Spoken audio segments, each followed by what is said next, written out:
Hi, I'm James. In this video I'm going to show you how to process a wedding photo with a kind of warm vintage colour effect. So we're going to do a very basic processing of the image, then apply some curves effects and just apply things like lens correction and a graduated filter just to add a bit of detail to the sky. Although there isn't any detail there, we're just going to add a bit of darkness just so that it isn't a boring sheet of white.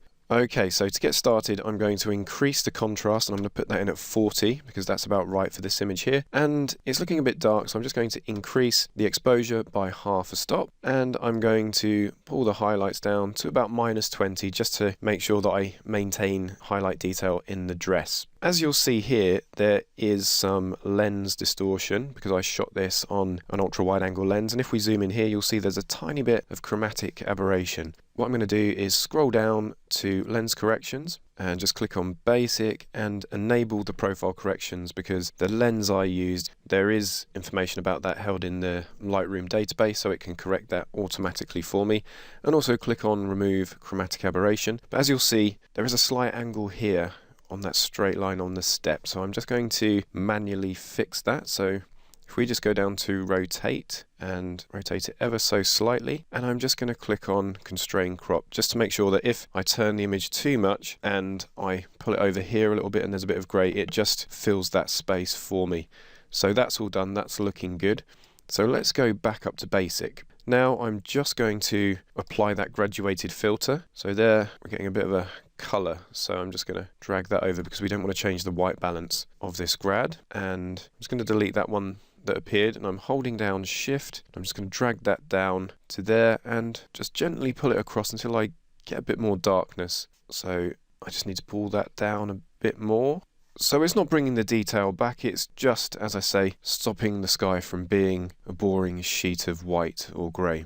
So I'll just click there again to close it down, and now it's time to add that vintage effect. So I'm just going to click on tone curve, go to channel, and the drop down menu there, it's usually set to RGB by default, and we'll start with the red channel.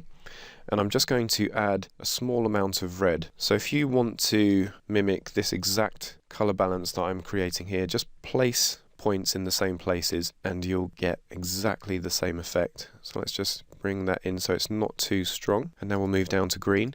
I know it looks absolutely awful at the moment, but once it's finished and all the colours come together, it will look really good. And finally, let's go down to the blue channel, but this time rather than pulling the curves up, I'm going to be moving them down more, which will add yellow rather than blue. So we'll start off by pulling this one down, dropping another point there. We'll bring it in slightly up here, and then we'll just pull the shadows up ever so slightly.